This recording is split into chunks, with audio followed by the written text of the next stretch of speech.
आज की वीडियो में हम लोग कंपैरिजन करने वाले हैं सुजुकी की तरफ से आने वाली वी स्ट्रॉम वर्सेस RTX। दोनों में से कौन सी बाइक लेनी चाहिए, चलिए आज की वीडियो में हम लोग बात करते हैं। एंड यहाँ पर अगर आप चीजें देखोगे ना तो काफी ज्यादा गेम चेंजर रहने वाली है TVS की तरफ से आने वाली RTX। मतलब जिस प्राइस पे लॉन्च किया ना भाई, लिटरली इसने ना KTM को भी जो है वो सदमे में डाल रखा है। एंड सुजुकी तो मुझे लगता है कि बिल्कुल ही पूरी तरीके से सदमे में जाने ही वाली है। बट दोनों ही बाइक्स की जो है कुछ प्लस पॉइंट्स भी हैं, कुछ नेगेटिव पॉइंट्स भी हैं। तो चलिए उन सभी चीजों के बारे में बात करते हैं एंड कंपेयर करते हैं इन दोनों ही बाइक्स को। एक तरफ जहां पर आपकी वी स्ट्रॉम आती है जो कि आज से काफी टाइम पहले चली आ रही है। इस बाइक के अंदर सुजुकी वाले ज्यादा कुछ चेंजेस नहीं करते, सिर्फ और सिर्फ लुक्स ग्राफिक्स के अंदर ही आप लोगों को थोड़ा बहुत चेंजेस जो है वो देखने को मिलता है। उसके अलावा अगर मैं फीचर्स वाइज बात करूं या फिर अगर मैं टेक्नोलॉजी वाइज बात करूं तो ऐसा कुछ खास चीजें जो है ये ऑफर नहीं करते। वहीं अगर आप दूसरी तरफ देखते हो, आप लोगों की जो RTX रहने वाली है उसकी लुक जो है वो काफी ज्यादा अच्छी, काफी ज्यादा बेहतरीन एंड बिल्कुल ही फ्रेश न्यू डिजाइन जो है वो आपको बाइक में मिल जाता है। तो देखो ये चीज मैं आपके ऊपर छोड़ता हूं कि भाई आप लोगों को जो है वी स्ट्रॉम ज्यादा पसंद है या RTX। बट अगर आपकी जगह मैं रहूं तो मुझे लगता है कि RTX का लुक जो है मुझे थोड़े ज्यादा बेटर लगते हैं, तो वो एक चीज रहने वाली है।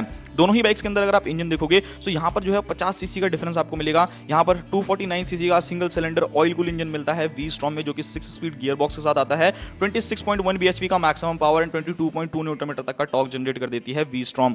अदर हैंड अगर आप लोग देखते हो RTX को, इस बाइक के अंदर आपको 299 सीसी का इंजन मिलेगा जो कि single cylinder liquid cooled FI BSS compliant engine है, जहां पर 36 bhp तक का maximum power and 28.5 newton metre तक का टॉर्क जो है ये बाइक जनरेट करती है विद 6 स्पीड गियर बॉक्स। अब यहाँ पर अगर आप डिफरेंस देखोगे तो लगभग आप लोग मान के चलो कि 10 bhp का जो है वो डिफरेंस आप लोगों को मिलेगा। एंड टॉर्क अगर आप देखोगे तो 6 न्यूटन मीटर का टॉर्क जो है वो आपको RTX के अंदर ज्यादा मिलता है।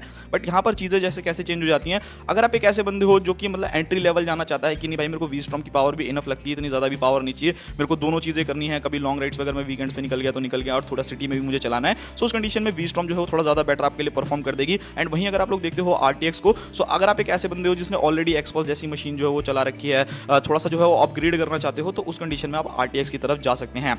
नाउ दोनों ही बाइक्स के अगर मैं फीचर्स के बारे में बात करूं तो यहाँ तो एक तरफा ही राज जो है वो रहने वाला है। वी स्ट्रॉम के अंदर अगर आप देखोगे तो देखो कंपनी वाले भाई पता नहीं, मुझे नहीं समझ में आता कि क्यों इस बाइक के अंदर फीचर्स नहीं देते हैं। यहाँ पर अगर आप बाइक को देखोगे तो LED हेडलाइट्स मिलेगी, LED टेल लाइट मिलेगी, Bluetooth connectivity, dual channel ABS, digital meter, USB charger, turn by turn navigation, बस खत्म। इस बट अदर हैंड अगर आप RTX को देखोगे तो उसके अंदर आपको भर भर के फीचर्स देखने को मिलेंगे। मतलब आज के जो एडवांस फीचर होते हैं ना भाई वो सब मिलेगा। क्विक शिफ्टर आप लोगों को मिल जाएगा, क्रूज कंट्रोल मिलेगा, प्रॉपर TFT डिस्प्ले, जहां पर आपको वी स्ट्रॉम जो है वो डिजिटल ऑफर कर रही है वहां पर आपको TFT डिस्प्ले मिलेगा, स्विचेबल ABS हो गया, ब्लूटूथ कनेक्टिविटी हो गया, GoPro से जो कनेक्ट कर सकते हो, राइडिंग मोड जो है वो आपको मिल जाते हैं। तो वो एक प्लस पॉइंट रहने वाला है RTX का जिस प्राइस रेंज में ये बाइक आ रही है। नाउ बात करते हैं दोनों ही बाइक्स के टायर्स के बारे में।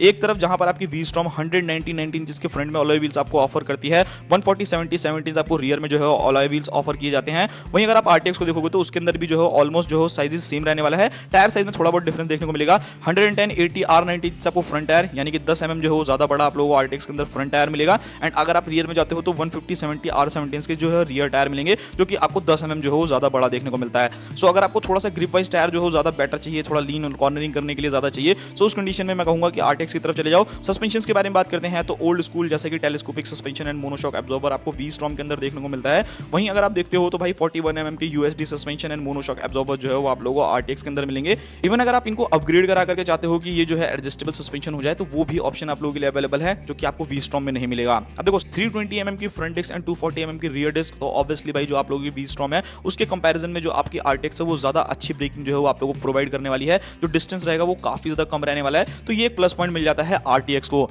नाउ अब मेन कंपैरिजन आता है भाई जो रहने वाला है डायमेंशंस में। यहाँ पर जो चीजें हैं वो कहीं ना कहीं जो है रियल लाइफ में काफी हद तक चेंज हो जाएंगी। ऐसा मैं क्यों कह रहा हूँ, लाइक यहाँ पर अगर मैं डायमेंशंस के बारे में बात करता हूँ तो जो वी स्ट्रॉम आप लोगों की रहने वाली है वो लगभग आप लोगों को 205 mm का ग्राउंड क्लियरेंस ऑफर करती है। एंड वहीं अगर आप लोग देखते हो RTX को तो वो 200 mm का ग्राउंड क्लियरेंस आप लोगों को ऑफर करती है। तो 5 mm जो है वो वी स्ट्रॉम थोड़ी ज्यादा ऊंची रहने वाली है। TVS की तरफ से आने वाली RTX आपको 180 किलो का वेट करती है, वहीं आपकी जो वी स्ट्रॉम है वो 167 kg का राउंड वेट करती है। 135 mm दोनों ही बाइक्स की जो है वो सीट हाइट रहने वाली है। सो वहां पर मुझे नहीं लगता कि कोई भी दिक्कत है। बात करते हैं मेन प्राइसिंग के बारे में एंड कौन सी बाइक किसको लेनी चाहिए। यहाँ पर अगर आप लोग देखोगे प्राइसिंग तो भाई यहाँ पर आप लोगों की जो 2,29,000 रुपए में टॉप वेरिएंट मिलता है RTX का एक्स शोरूम। यहाँ पर अगर आप वी स्ट्रॉम को देखोगे तो उसका सिंगल वेरिएंट आता है जो 1,98,000 रुपीज कॉस्ट करेगा। सो समथिंग अराउंड 31,000 रुपए का डिफरेंस आपको मिलेगा। तो वो एक चीज है।